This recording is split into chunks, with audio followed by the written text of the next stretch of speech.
أعوذ بالله من الشيطان الرجيم بسم الله الرحمن الرحيم ثم الصلاة والسلام على خير خلقه محمد بن عبد الله وعلى آله وصحابه وأزواجه آل الله.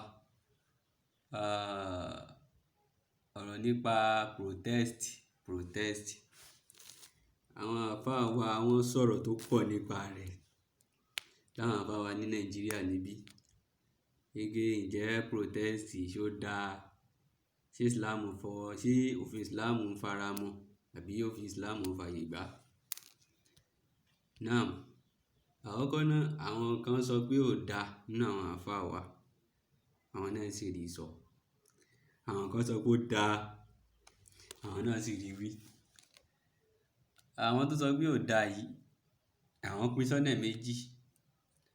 Àwọn kan sọ yí pé alimọ̀sírọ́tú mùsálímọ̀, èyí tó bá jẹ́ pé alálàáfíà tó jẹ́ pé ìwọ́de ta fẹ́ ṣe bóyá rálì ta fẹ́ ṣe ó mú àlàáfíà dání, wọ́n sọ pé eléyẹn dáa. Àwọn kan wá ní àti pé ó lálàáfíà o àti pé ò lálàáfíà o, wọ́n ní ò dáa. Allahu Akbar, Subhanallah. Naam, àkọ́kọ́ náà ká kọ́kọ́ sọ̀rọ̀ lérí àwọn tó sọ pé ò dáa lọ́nà méjèèjì tí wọ́n pín sí. Àwọn tó sọ pé ò dáa yìí wọ́n dó lérí ẹ̀rí wípé Ànábì sọ wípé ta bá rí nǹkan tí ọkàn wa kọ̀ táwọn olórí wa ń ṣe fún wa, ká dákẹ́ báyìí, ká má sọ̀rọ̀, ká má wò wọ́n rìn. Ipe tí ká sì máa béèrè ohun tá a bá fẹ́, ká máa béèrè rẹ̀ ní ọ̀dọ̀ Allah. Náà òótọ́ ni. Àwọn ẹlẹ́ẹ̀kejì àwọn lérí ẹ̀rí tí wọ́n tún dúró lé lérí, àwọn táwọn sọ tó ń sọ pé ò dáa yìí, wọ́n sọ yí pé bá a ṣe rí pọ́lọ́hun ti sọ pé kàmọ́ kuntum yúlà alaykum, bẹ́ẹ̀ ṣe rí lọ́lọ́hun ṣe yan olórí lé yín lérí.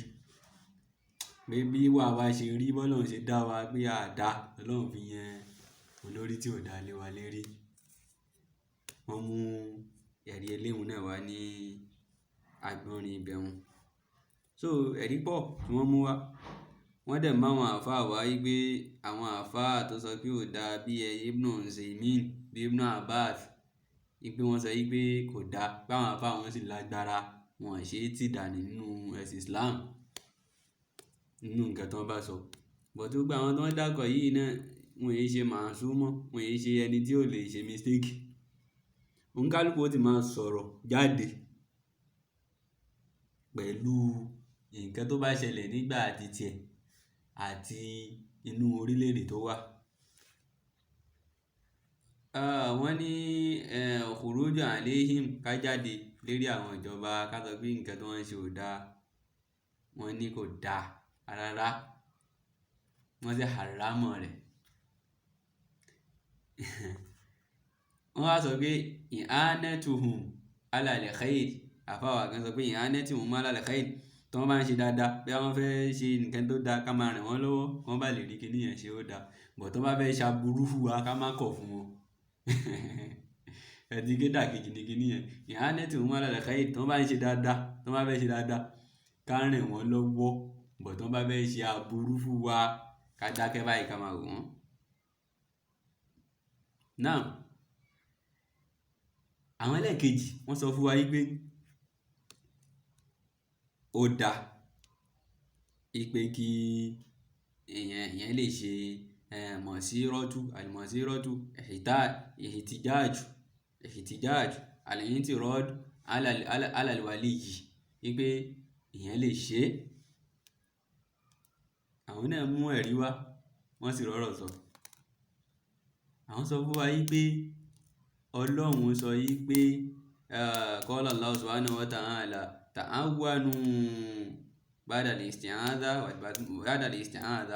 ta'awwanu ala al-birri wat-taqwa. Ọlọ́run ní ká ràn ara lọ́wọ́ lérí dáadáa àti ìpáyọ̀ Ọlọ́run ọba. ká fọwọ́sowọ́pọ̀ lérí dáadáa. Wọ́n tún sọ pé inú àdísì ta tún rí èyí tí Ànábì Muhammad sallallahu alaihi wasallam tó sọ, ó ní Ànábì ní ma ra'a minkum munkiran falyughayyirhu biyadihi. Ànábì ní ẹni tó bá rí nǹkan tọ́kàn rẹ̀ bá kọ̀, tẹ́ bá rí nǹkan tọ́kàn yín kọ̀, falyughayyirhu biyadihi, ẹ fi ọwọ́ yín ẹ fi yípo. Tẹ́gbọ́ lágbára àti fi ọwọ́ control kìíní yẹn tẹ́ fọwọ́ yípo, ọ̀rọ̀ ń bẹ bí ọwọ́ yìí, sí ọwọ́ báyìí l'Ànábì ń sọ. Àlìyádù nínú lógà wọn máa ń tu ní àlìkúwà wàlháùl, tọ́kọ̀tù, agbára, ìkápá ni wọ́n tú ọwọ́ nínú lógà. Gẹ́gẹ́ bó ṣe jẹ́ wípé ìwọ̀n tó bá ní kò wá rí bẹ́ẹ̀, gẹ́gẹ́ bó ṣe jẹ́ kí wọ́n máa ń tú àlàáínú ní wọ́n máa ń tú láwọn àgbà, àwọn àjẹ́ nínú lógà. Wọ́n máa ń tú àlàáínú bẹ́ẹ̀ nígbà àwọn olójú bú àwọn kìíní, so wọ́n máa ń tú wọn bẹ́ẹ̀. Gẹ́gẹ́ bẹ́ẹ̀ náà ni yádù náà jẹ́ bẹ́ẹ̀ yẹn pé tẹ́ bá lágbára àti fi ọwọ́ control nǹkan yẹn, ẹ fọwọ́ yípo. Náà gẹ́gẹ́ bẹ́ẹ̀ náà ni tá bá tún wo yádù yẹn náà nínú lógà tó bá fẹ́ lò, àbí kí n sọ pé wa baynama nahnu jalasna bayna yadayhi.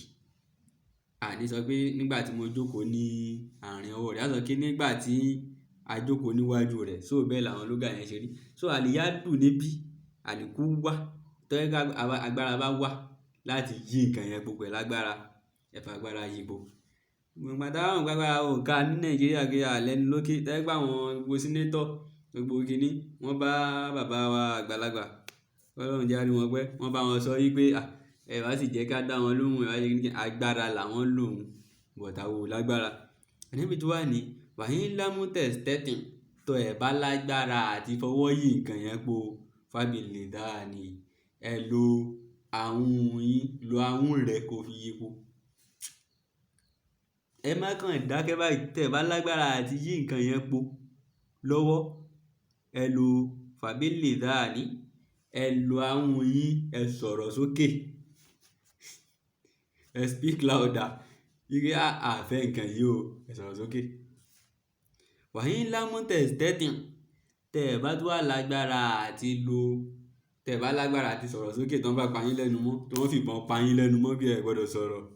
Fábíkọ̀lì bí iyì, fàbíkọ̀lì, ẹ lo ọkàn yín, ọkàn, ẹ máa fọkàn kọ́, ẹ máa fọkàn kọ́ pé Ọlọ́run nǹkan tó ń ṣe fún wa yìí, ẹ ti bọ́ Ọlọ́run ṣe tó kíní yẹn, Ọlọ́run kọ́kọ́ gbé láti bí agbára, tágbára ò bá ká lo ahun wa, táhun ò bá wá ká wá ṣẹ̀ lo ọkàn. Agbára ò ká làwọn ọ̀dọ́ wa ni wọ́n fi lo ahun ní Nàìjíríà. Ọlọ́run wá fi ṣáàrìtù síbi tọkàn.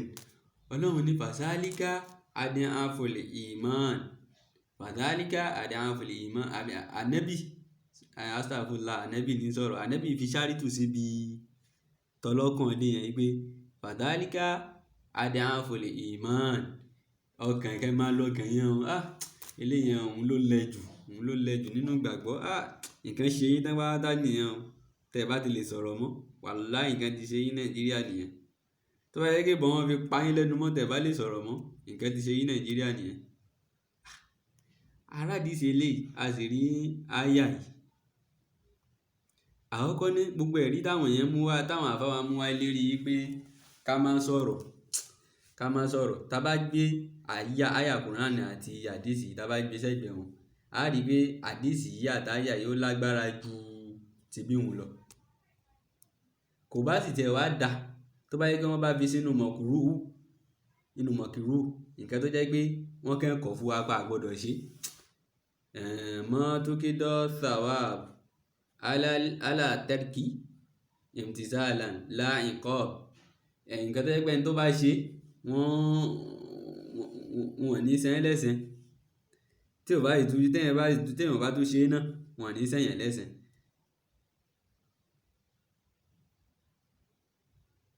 Tó bá yẹ kí wọ́n bá fi sínú eléyìí ni kò bá dáa. Tá bá tẹ̀ wá lè fi sínú eléyìí, àbá rọ́jú ká fi sínú mùbáhù mọ́ lam yẹ̀só ala mọ́ fa'alahu walam yu'aqab. Nǹkan tó jẹ́ wípé ẹni tó bá ṣe wọ́n ní san lẹ́san.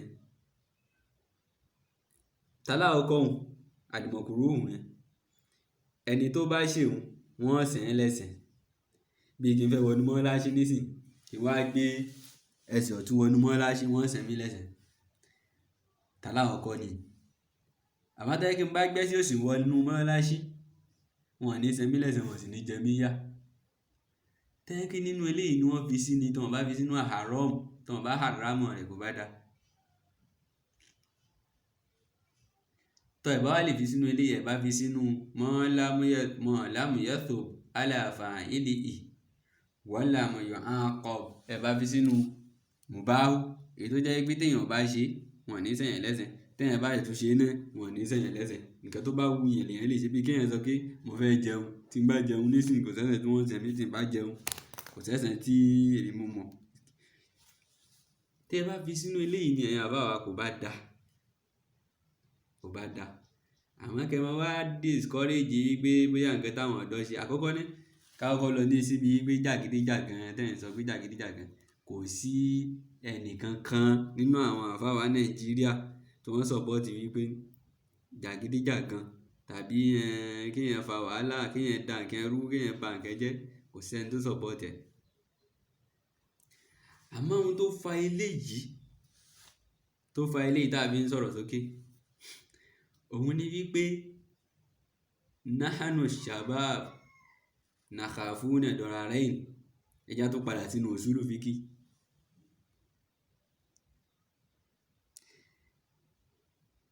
Nahanu shabab nakhafuna dararain, à ń páyà ìnira méjì nínú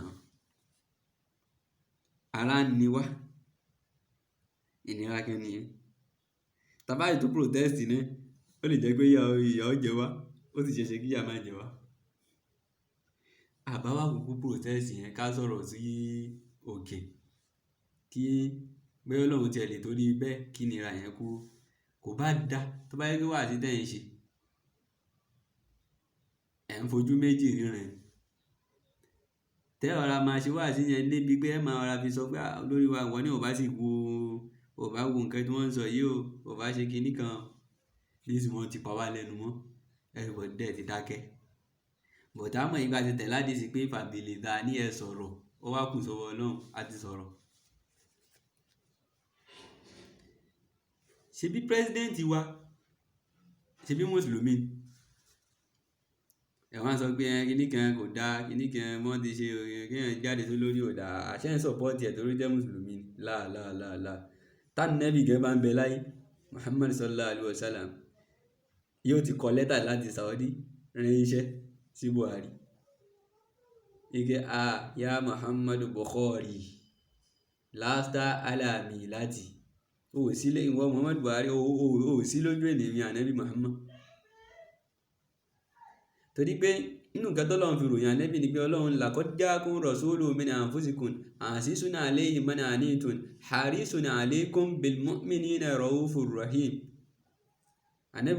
Ànábì Muhammad raufur rahim lọ́lọ́run pé aláàánú tó jẹ́ pé tára bá ti ń na mùsùlùmí tàbáwọn ọmọlẹ́yìn rẹ̀ àrò sì máa nìhun náà.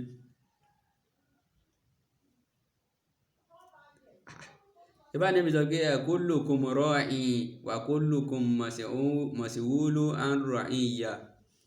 Gbogbo yín la adáranjẹ ní gbogbo yín, á sì bí yín bẹ́ẹ̀ ṣe dáranjẹ. Gbogbo wà sí tẹ̀bá máa ṣe fóun náà ni. Ìgbà àgọ́ tiẹ̀ gbọ́ ohun táwọn èèyàn ń sọ. Àmọ́ kẹ́ wá dúró lérí wípé nǹkan tí wọ́n tàṣe yẹn haramu ni kò dá torí pé àwọn ètò mú ayé àwáyé pé tọ̀ ibi ìtẹ́kù fìtínẹ́tà lẹ́dí látòsí bá nà lẹ́dí nàṣọ́làmù minkum khassa. Ní ká páyà fìtínà ìtẹ́ pé kò ní dé bẹ́ẹ̀ nìkankan, tó bá dé tán ìṣẹ́ ní tó ṣàbòsí nìkan ni ó dé bá. Àkọ́kọ́ ní ayé Kùránì yẹn ó tẹ̀sí kọ́kọ́ hẹ̀ pé fìtínà làwọn lórí wa, ká páyà àwọn ni fìtínà. Wọ́n tún ní wala tuliqu anfusakum ila tahaluka. Ẹ má tọrùn ara yín bọnú ṣọ̀lọ́ o, ẹ má tọrùn ara yín bọnú ìparun o. Àjẹ́pá àti mọ̀ yí bá wọn olórí wa ìparun ni wọ́n, a lè sọ̀rọ̀. bọ̀dá àmọ́ bẹ́ẹ̀ tẹ́lẹ̀ ìgbà tá a sọ̀rọ̀ yìí láwá tó mọ̀ pé àwọn olórí wa ẹni ibú ni wọ́n. Ìgbà tí wọ́n protest ó di ọ̀sẹ̀ méjì lọ mẹ́ta tí olórí wo lè jáde àti protest dẹ̀ ń sọ pé bóyá àwọn èèyàn ń ṣe kinní kan wọ́n sì lè jáde kò sẹ́ni tó fẹ́ anybody fa wàhálà náà kó tó di pé wọ́n náà yìnbọn fún wọn ní ibi tí wọ́n ti ń fún wọn ń bọ̀ lọ́hùn. So tá bá ti fẹ́ halala nǹkan tàbí tá bá fẹ́ haramọ́ nǹkan agbọ́nrin méjèèjì ẹ jẹ́ ká àfa ẹ jẹ́ ká fojú méjì ká fi ríran ń bẹ́ ẹ jẹ́ ká fi ojú méjì ká fi ríran ń bẹ́.